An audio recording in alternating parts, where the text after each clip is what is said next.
Yes, folks, welcome back to the Man United Agenda and the Friday Night Takeaway. And you know what that means? Fun and games.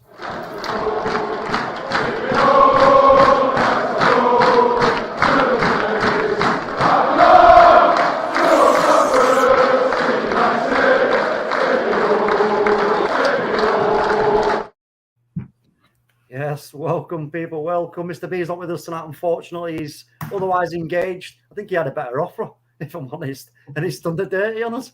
But we'll save that for another time. I'm joined by some really great guests this evening. We've got SHAH. I'm sure everybody knows SHAH. How are you doing, bro? Yeah, all good. Thanks, mate. Thanks. All good to see everyone again. Yes.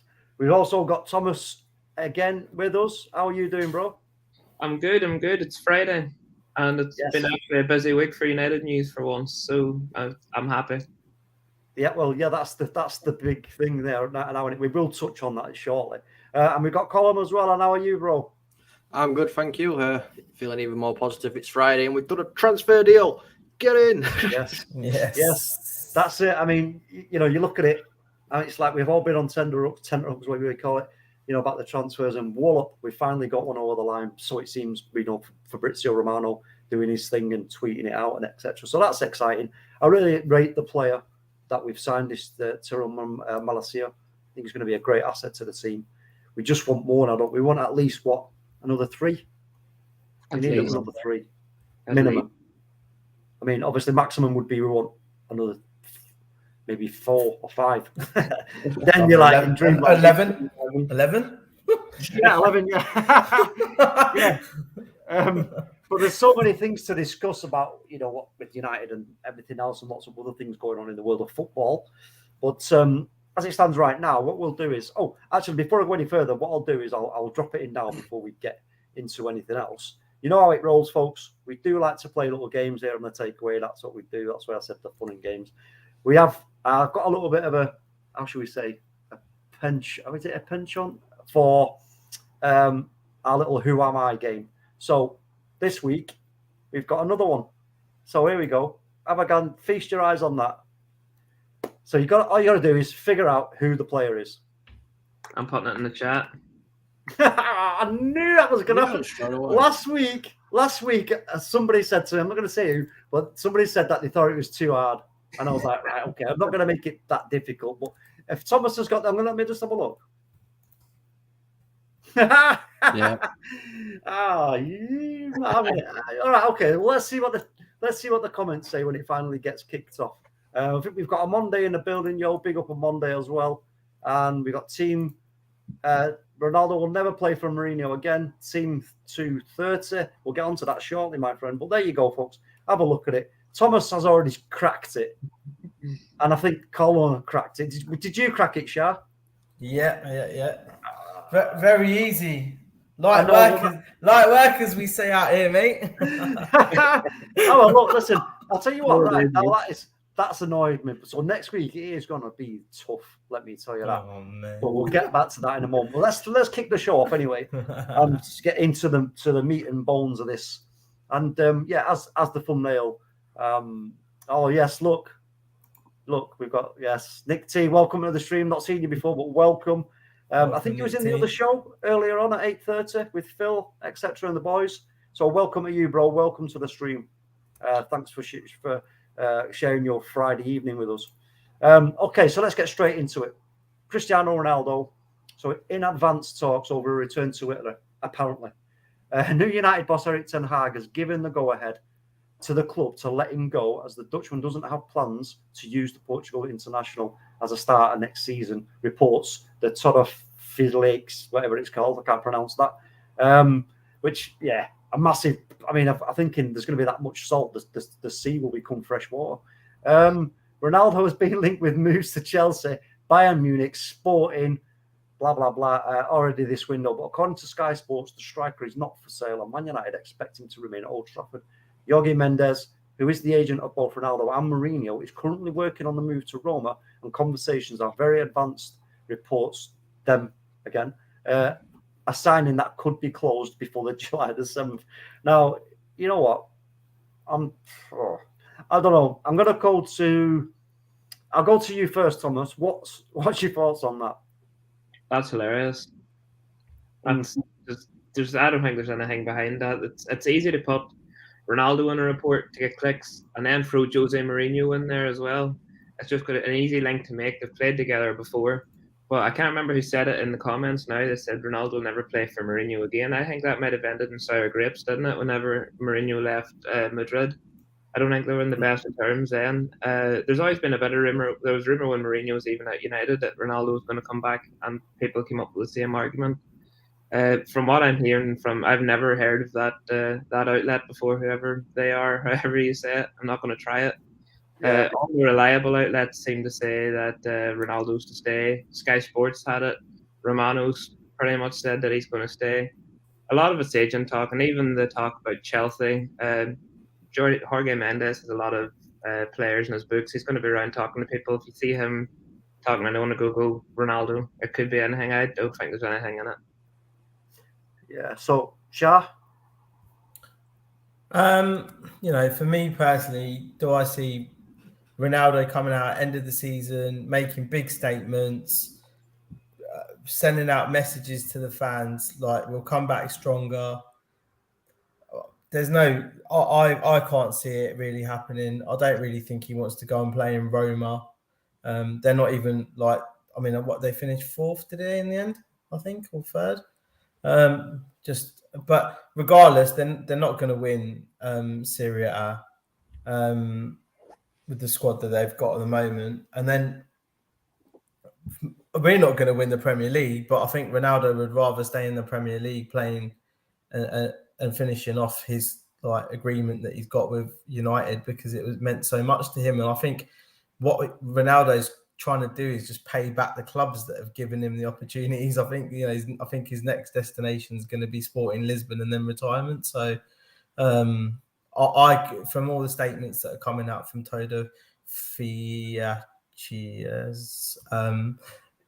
he's like a caught offside rumor, So basically, I'm in the theory similar to everyone else. I think that he is not going.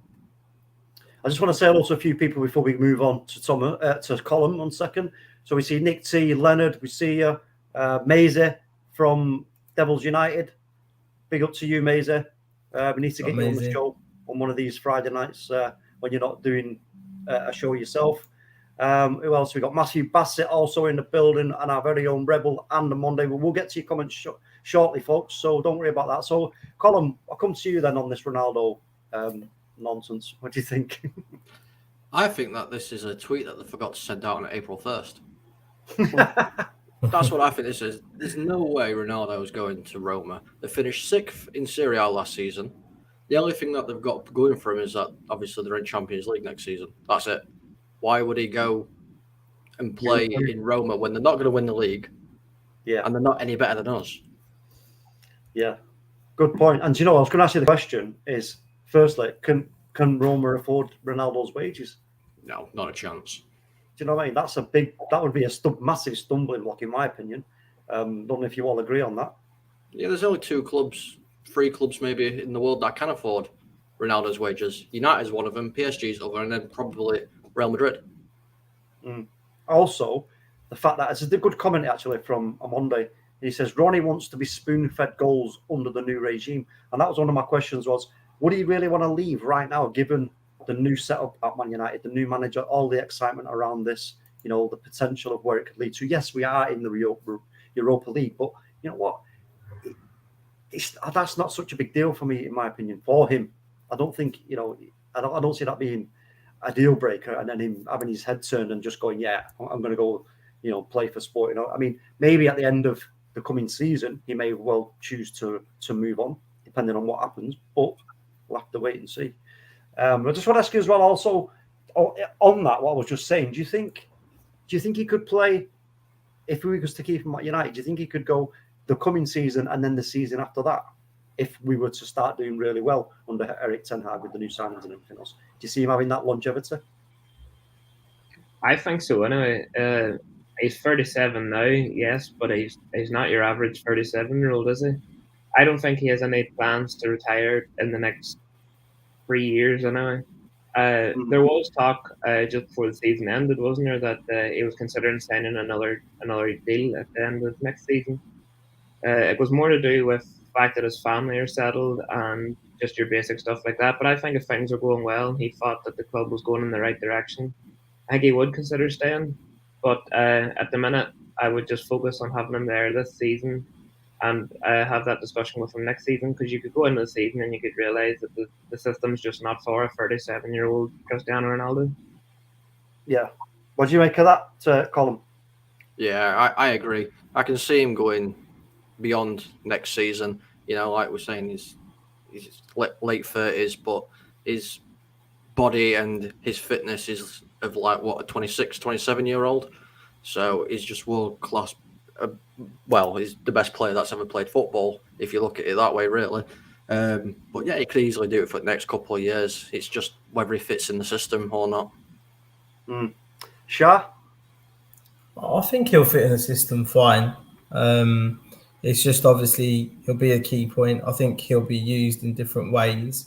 I think the other thing to remember as well, Ronaldo's never played in the Europa League, ever. So I'm sure he's thinking to himself, it could be a good opportunity for them to win something, win a trophy, and get the Europa League underneath his little belt. You know, with Ronaldo, he's got that mentality. The guy says, the numbers follow me, all that, mate. That guy has got, you know, like in them prison cells when you see them like five, you know, the little one, the little lines. I can imagine he's got his own personal mark, like wall on his gym.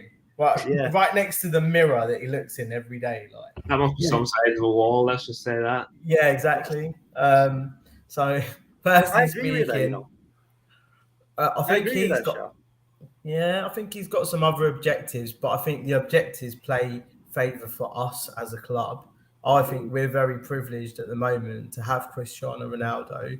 You know, if the fact is that Ed Woodward would have let him probably join City, we've got to thank Sir Alex, who've got on the phone to him and said, listen, lad, you're not going there over my dead body.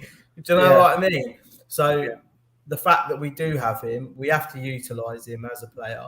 He's obviously still got the finishing capabilities. He just didn't get as much service. And for him to single-handedly be the one responsible for us to get as many points as we did last season from the performance of the squad, you know, you'd expect him to show that kind of a performance for a team that he loves, you know, and he does love United. So for me, there's no two ways about it. Winning Europa League, giving him a trophy, giving the fans something to remember him by, and then for something him to remember him by, I think it's good. I think it's a good sort of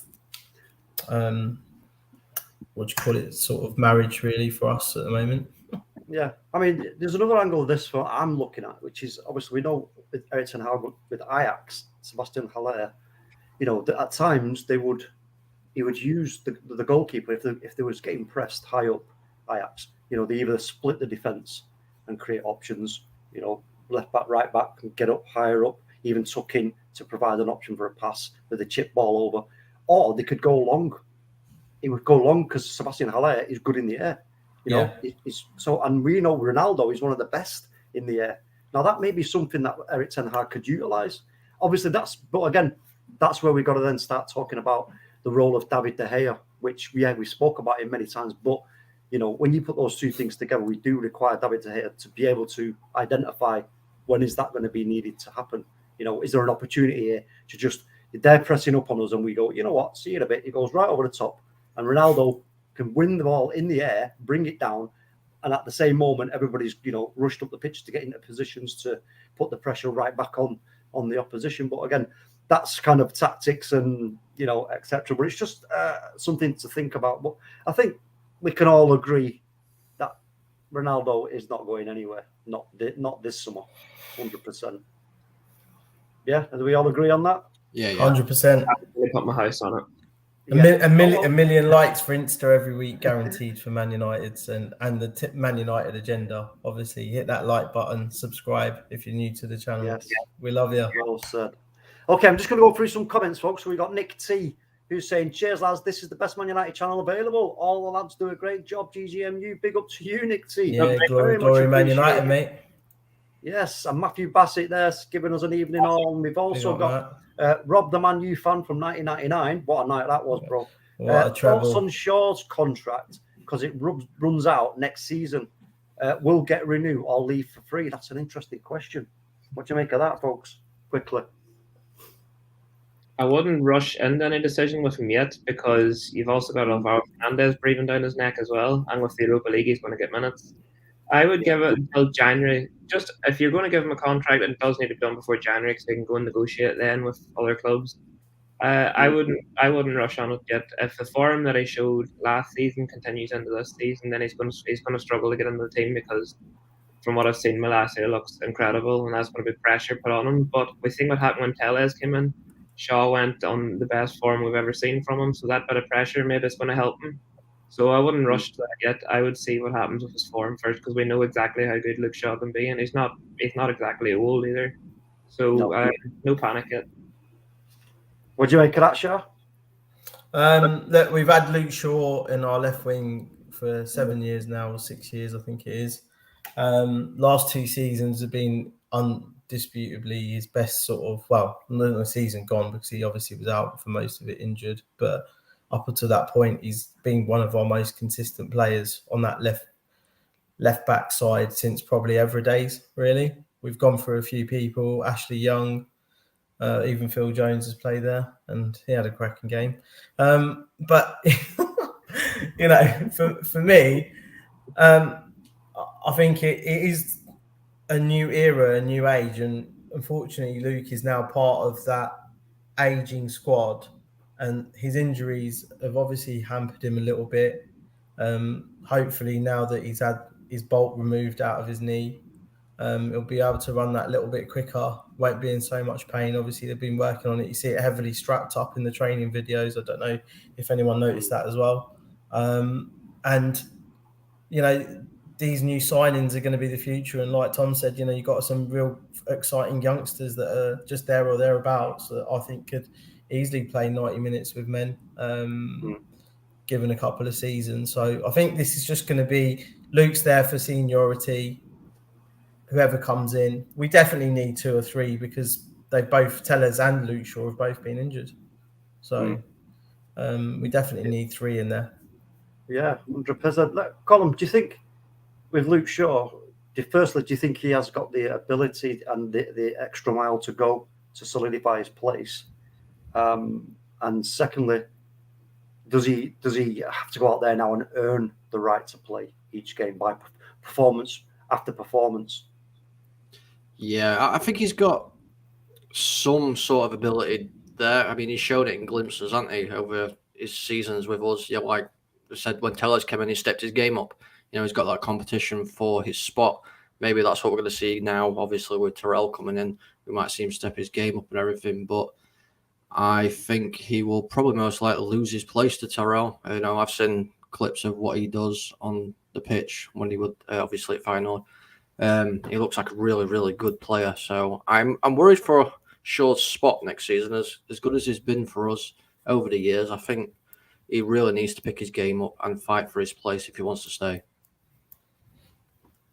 Yeah, 100%. So we'll get on with the comments a few more. Matthew Bassett just saying hello to everybody. We've got a question here from Rebel who's saying the real question with Ronaldo is who shares the workload with him next season? Another interesting question. Anyone want to answer that? Well, realistically, that should be the whole 11, shouldn't it? But last season, it was just him, De Gea, Bruno Fernandes occasionally. I think Bruno always tries, but realistically, with if you're going to have a team, and from what I've seen from Ajax, Ten Hag like to have it where the 11 players are workhorses, not on one man. I think that the answer to that question is easily everybody. Yeah. What do you say to that, Colin? Obviously, yeah, everybody has to back him up. But if we're looking at like who's going to be a backup striker, obviously because he's not going to be able to play every game. A few of us were talking in like the chat, like the background chat over the day, and somebody mentioned Belotti. He's a free agent now, 28 years old, Serie A player. I think he'd be a decent backup for David De Gea. Well, he might be able to play in that. I don't know. What do you try, do you? Yeah. Yeah. I think he'd be a good backup for Ronaldo. I don't think he'd mind coming to United and sitting on bench and watching how Ronaldo plays and then coming on and filling out when he needs to. SHAH, what I'm going to ask you this question, SHAH. Now, because on a stream a few months ago, I showed us a graphic of Marcus Rashford where he got all his goals from, but I didn't say who it was, and I said, "Yeah, look, what sort of you see all these red dots are goals. Now, what type of player would score goals from these areas?" And the obvious answer was a striker. And then I said, "Well, it's Marcus Rashford. These are his goals. This is where he's getting them from." So I'll ask you, SHAH, do you think Marcus Rashford has got the ability? Do you think he's got what it takes to be a second striker? If we need to rest Ronaldo, can Marcus Rashford play that role? I think the Marcus Rashford that we saw with Martial and Greenwood period was an interesting one, wasn't it? Because there was a lot of fluidity in between that front three. One would come out left, one would drop in. Martial also is another player who's a 9. Can he impress on the preseason? There's all these questions that are there at the moment in terms of who's a backup player. We still, obviously, regarding Mason, we still don't know what's going to happen with him. And really, I don't want to mention it, but regardless, he's still part of the formula of the squad to a certain degree at this very moment in time. So you've still got a question mark about that scenario, but you definitely think that Marcus Rashford wants to step up himself after the poor season that he had last year. I think for him, he's kind of into that age now where he needs to mature and define what he wants to do as a player, whether he wants to become a winger or a striker, and now's his kind of opportunity. I think the other side of it as well, we didn't really have wingers that were, we didn't have that kind of wingers, and maybe this kind of stopped this development for Rashford. They bought Lukaku, they bought things, since he got introduced to the squad, he really hasn't played his 9 position. On many occasions, when you kind of round up how many appearances he's had, it's normally been played on the wings because of his pace. So for me, it'll be nice to see him, see what he can do. Obviously, he's one of our own, so he's not kind of never put a foot wrong until last season. So for me, I think the opportunity's there. He's had some of the best teachers in the world. He's played with Rooney, Sanchez, bloody Cavani, Ronaldo, like all beside him, plus many others that have come and gone. So if you now can't put all of that knowledge into play, for me, Rashford needs to put that on the pitch and show. And this is the perfect opportunity for him to say, well, look, he's not going to be that 9 because Cavani took his place last season, maybe potentially to ruin that part of it on top of his injury. So that for me, I think he can do it. Yeah, I do as well. I agree with that, SHAH. I think he's got the ability to play that role, especially as Thomas and Colin quite rightly said. It's about a team effort, and as we know from last season, watching Man United, from the defence to the midfield, there wasn't really a problem when we were going forward, getting the ball out. Right, it wasn't the prettiest, but there wasn't really a problem. That bit worked okay. But from that midfield up to the forwards, and then the lack of movement, the lack of commitment, the lack of ideas is where everything fell apart, and we could never. One of our biggest problems was sustaining, that area of the pitch in our attacks. We just couldn't do it. We'd push the ball around for a little while, then maybe have one go, and then that'd be it. It'd all collapse. Our attacking shape. I used to talk about going about that all the time. Our attacking shape would just crumble so easily. With one pass or one ball from the opposition, everything would just collapse, and it was so frustrating. But again, I think with the right setup around him, Marcus could actually shine in that role. And we got Raul saying there would be a tax breaks to bringing Ronaldo back to Italy because of his previous stint in Italy, so could mitigate some of the wage cost if there was any substance to this nonsense. Yes, well said, Rebel. Well said, bro. Rob, the Man United fan 99, saying, I've seen the training video as well. Yes, it looks amazing, but I'm not getting fooled by the PR team because we have to prove it on a pitch against the big boys. And you know what? You're right. And we will see it on the 12th against Liverpool because, yes, it's a friendly. But again, it ain't a friendly because it's Liverpool. So I'm really looking forward to that one. Okay, well, that's the Ronaldo rumours out of the way. So what I'm going to do is I'll show you this again, folks, before we move on. Yes, it has been guessed correctly because it was a poor effort by me this week. But go on, have a look at it and work it out, and we'll give you the answer at the end. So have a look at the pictures and give us the answer. I'm a bit embarrassed actually because I made it too easily. But anyway, we move on.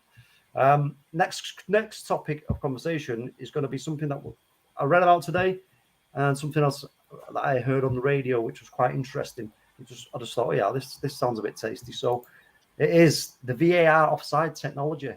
So former Premier League referee Dermot Gallagher told Sky Sports, I think the news is very exciting. When you see a major change like this, it brings a new dawn to football and a new way of playing. It's going to bring accuracy, and as well as that, it's going to speed everything up, which is what everybody wanted. We've seen situations in the Champions League and the Premier League where very tough offsides took time due to the complexity of going through it and figuring it out. This will eliminate most of that, which has got to be a good thing. I think the referees will honestly embrace it.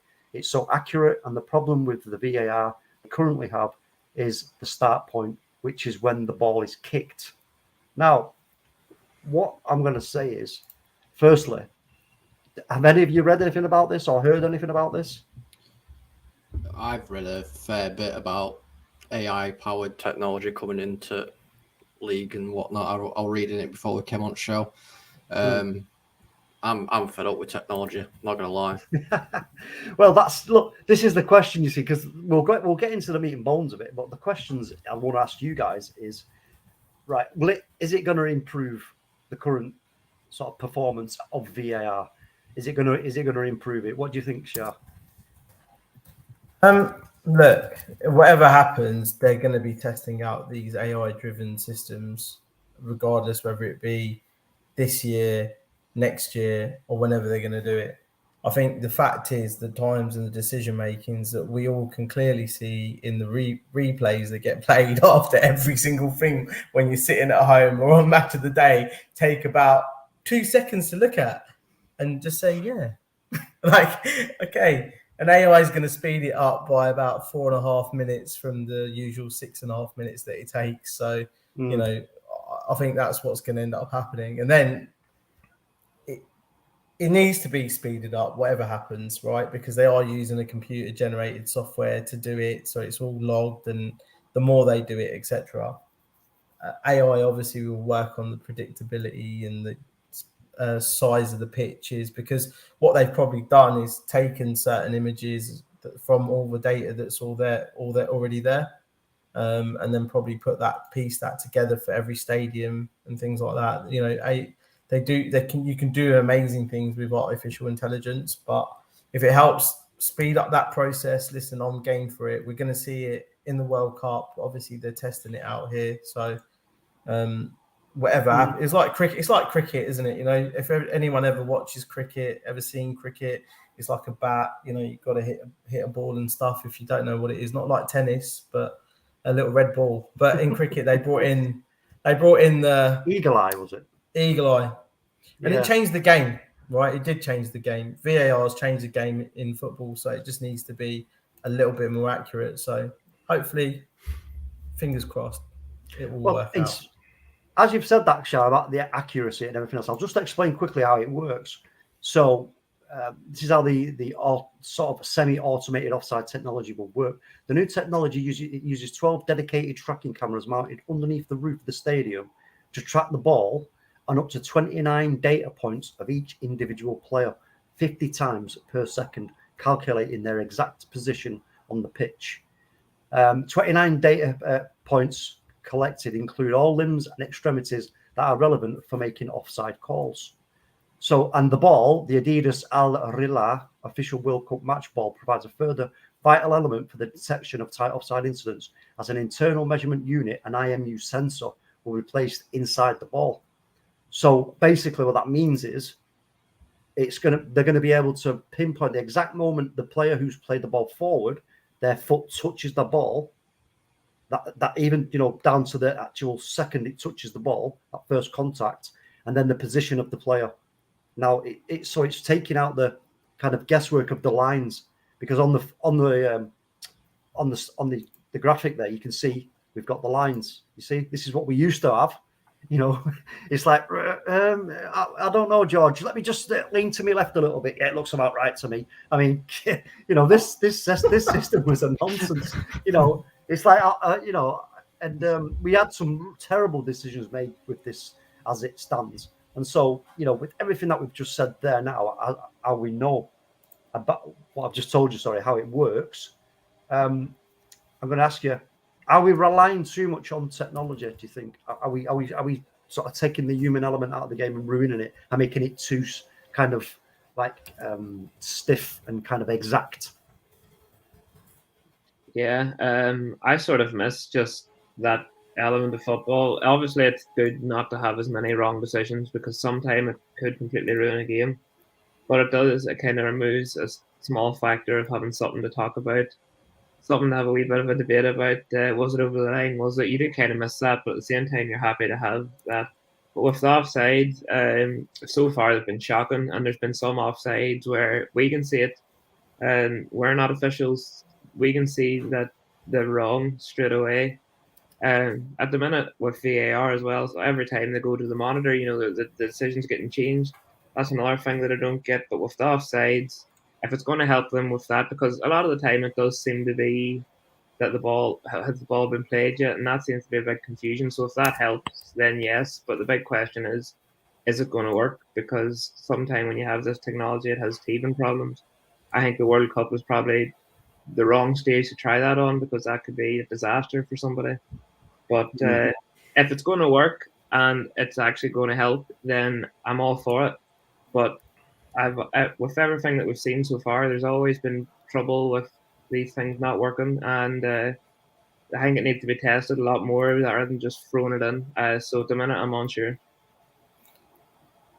Yeah, what do you think of that, Colin? Like I said, I'm not a fan of all this technology coming into the game. It's literally, for me personally, it's taken a lot of what I grew up with. I know I grew up in '90s, early 2000s. Obviously, VAR and everything weren't around when I was watching football to begin with. You know, I miss those times where you're looking through, a player's run through, you're like, is it onside, is it offside? You don't know.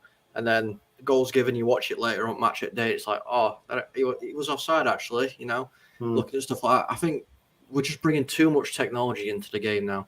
And we're going to see eventually, probably within the next 5 years, we're going to see artificial linesmen and referee on little rollerblades going up and down lines. And they've got them at the World Cup, Colin.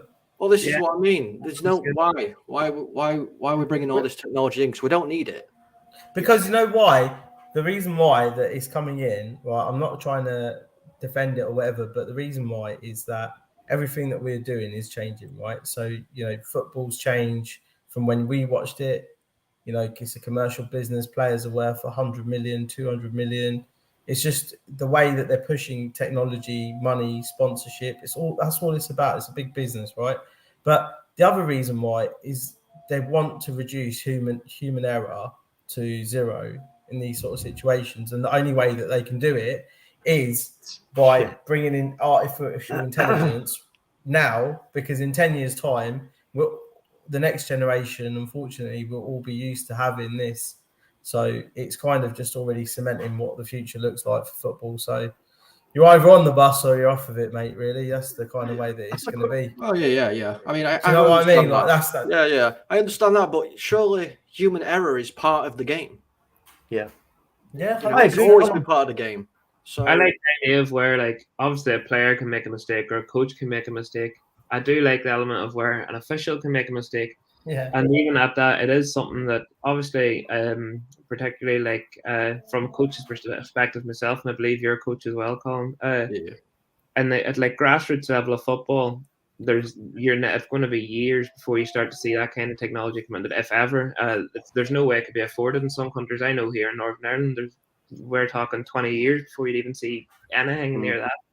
Yeah. So I do, and that probably won't even be funded by your local FAs or anything. That'll be funded by individual, privately owned centres like Goals or something like that. Like one of these five-a-side chains. Yeah. It's a lot. I think it is a little bit over relied on because eventually, if it's going to be the case where literally everything is done by computer, by technology.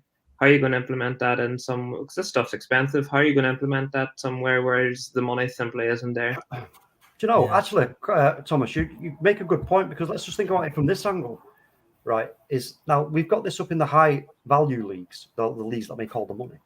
And then, like you say, you're talking about grassroots level. So if we're going to be bringing youngsters through the grassroots levels and the academies and everything else without this kind of technology, how are they going to learn about improving the timing of their runs, for example, or making more intelligent runs, making more swervy runs, in and outs, to make sure they do not get caught in that offside trap? There's no point in going through your whole youth stage, sort of guessing and going, oh, am I on? I'm not on, and then getting to sort of Premier League level where then this is in play, and then you're like, whoa, now I've got to change my game. I've now got to start thinking about, because once you have to start thinking like that as a proven player, so to speak, it can affect your game, surely. If you've got to start thinking about, altering your runs and everything else, it's not your natural game, is it? You know what I mean? So I think you make a good point there. This is something that needs to be in some kind of guise introduced at the lower levels of leagues. Whether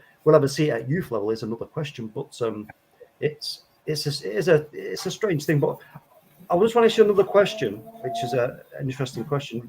How long do you think it'll be before, or if it will ever happen, before we see no referee at all? I think it's going to be at least 50 years, mate, 40 years. Yeah, I don't think we're ready for that yet. I don't. It'll be within the next century, 100%. I want to be long gone. I hope it never happens. I just want to be long gone. By the time that happens, I want to be long gone, because I can't be dealing with that at all. What do people that are watching right now? When do you think? Put your year in the comments. When do you think? What year will this happen by? That there'll be no referee on the pitch. And do you want it to happen? Yeah, I mean, for me personally, of course, I'd never want to see that. But as we know, it's SHAH, you hit the money, the nail on the head there. It's the money. The money is driving the game, and the money will drive the direction of the game. Because let me ask you this: without all the money in the game, and we were still maybe in, the first division, would we be having all these changes? And as quick? I don't think we would. So it's most definitely the money is driving the game. Just going to go through some more comments here. We've got MKG saying that there's some disconnect between Rashford's brain and body. I hope he's got that sorted if he is injury free now and there's no pain and discomfort. You know what? That's a good comment. And there's a lot of people have questioned his footballing IQ and everything else. And I suppose in certain games it is there for us all to question. I'll put this question to you guys. So, Colin, what do you make of that? No, it's a real good comment. For me, Rashford has got the intelligence to be a top footballer, but from what I've seen, he needs to slow his game down. He's rushing decisions far too much. And I think Erik ten Hag needs to tell him, look, do the basics first, get yourself back into the groove, and then we'll start working up from there. Just work on the basics and slow your game down. Yeah. What do you say, Thomas? I would agree with that. Yeah, he rushes a lot of his decisions, but when he's not rushing his decisions, he overthinks them a lot too. And by the time that he's made his decision, he's either gone and made the complete wrong decision, or else the chance is gone. I think he just needs to count. Like last season, it seemed like he was trying to do too much, took it on, panicked then whenever it was gone, and he's made a mess of it. It happened so many times, especially at the back end of last season. I think he just needs to calm down, play his game. He knows how good he is. We know how good he is. I think he just needs to get his head back into it, focus a little bit more on what he's good at, and stop trying to take on the things that he's not good at. Yeah. SHAH? Look, Rashford has been carrying a little bit of weight on his shoulders, and you can see that on the pitch. It was weighing him down. His own performances. We've talked about his brain and his body, but I think there was whatever mental challenges going on. Obviously, what happened in the World Cup's a big scar, because that's everything in it. Like on a penalty, that's quite a heavy thing to take, and then you're getting injured, you're out. There was no consistency to his form over the last 2 seasons, so I think the fact that Ollie probably treated him well, but his direction from the management previously was not good. Obviously, Ralph has come in. I don't know what he's done, but I don't think any of the players responded to him full stop towards the end of the season. So now we're going to see a different Rashford. We're going to see a guy he's going to probably be used to someone who's going to drive him, someone who's going to push him. And I think everyone should be really excited about the next generation of Marcus Rashford. Yeah, I mean, I want to keep the faith in Marcus Rashford because I think I love the guy, I really do, and I'm hoping that next season he is going to be what we're all expecting him to be, and he's going to, he's going to prove to everybody, and we're going to see moments of him standing in front of the opposing fans with his hands behind his ears, soaking it all up when he's just scored a hat-trick. Do you know what I mean? Something like that. That's what I'm hoping that for him, because I just love the guy. I think he's, what he's done with his career away from football also as well is phenomenal. And I've got a lot of respect for Marcus Rashford, no two ways about it. Eddie is saying VAR out for me. Yes, it corrects certain decisions, but some are still wrong. Sack it so we can celebrate organically again. That's what he says. Yeah, that's what I think we've all agreed, that it's definitely starting to hamper the enjoyment of the game. It may be getting some decisions correct, but it's taking the fun out of it as well at the same time. Big up to Solo in the building. Let's have a look what else we've got. Oh, the chat's just jumped on me. Hold on 1 second. Let me get back to where I was. It does it all the time. When I scroll past a certain level, it just goes wallop straight to the bottom. We got, who else we got? On Monday. Let's have a look what Monday is saying. Hey, Eddie, Football Waffle, thank you for the continued support. Hope you are good. Yeah, big up to you, Eddie. Go check out Eddie's channel, Eddie's Football Waffle on YouTube. Some good content on there. It's really, it's a different angle. Brings some humour and, what's the word Eddie likes to use? I can't remember the word that he likes to use, but there's a certain word Eddie likes to use, which is... Eddie, put it in the chat. We want to know what this word is. Chat. Put it in chat. Put it in the chat, Eddie. What's the word that Talk's thinking about?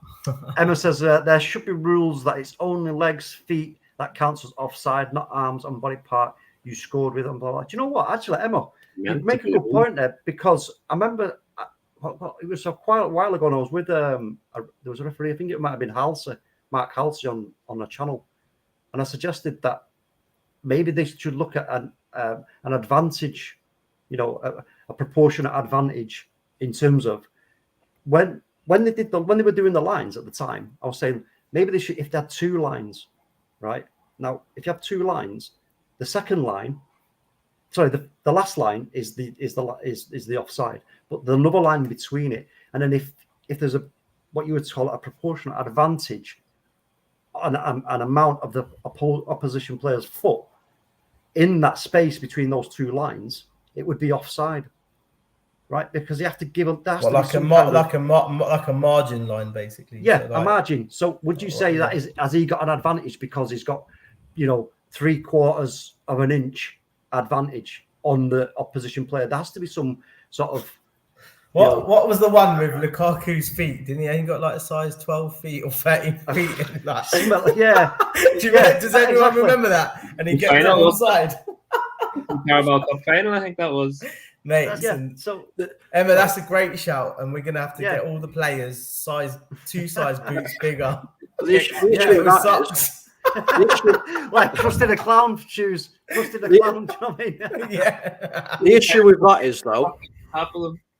The issue with having this other line is it takes them 15 minutes to decide now. Can you imagine how long it's going to take if they had another line into it? Exactly. And that's why you make a good point on there, Colin, because this is why I think this new system that's going to be coming to play with the chip in the ball and all the cameras, it's because it reduces the time down from 70 seconds to 35 seconds, I think, maybe something like around that.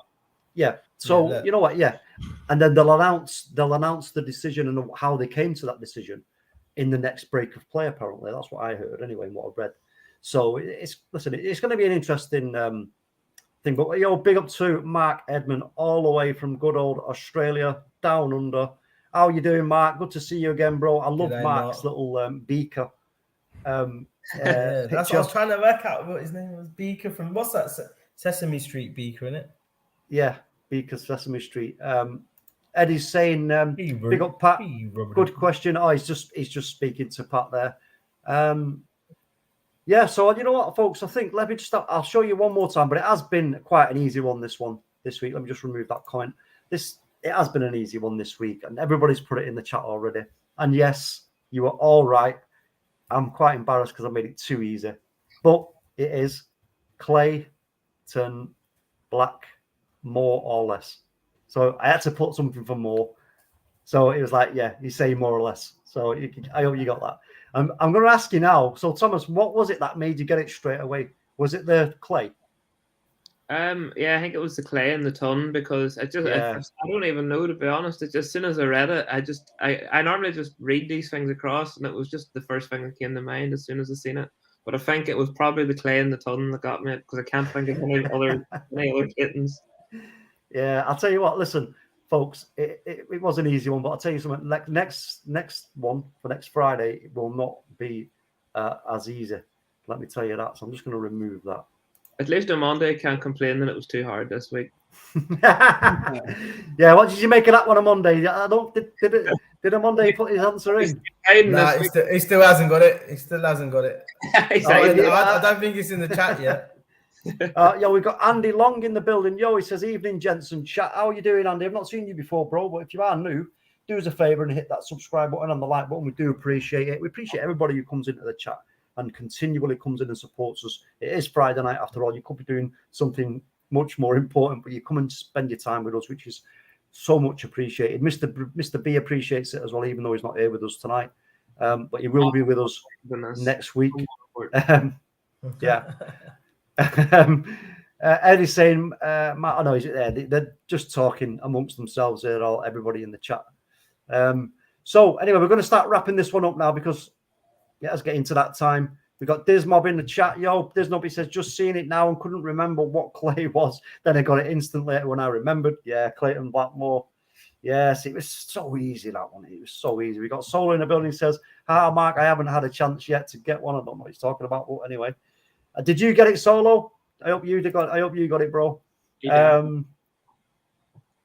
says, he has been here before, but the toddler prevents me catching many lives. Oh, big up, bro. Oh, mate, big up, Andy.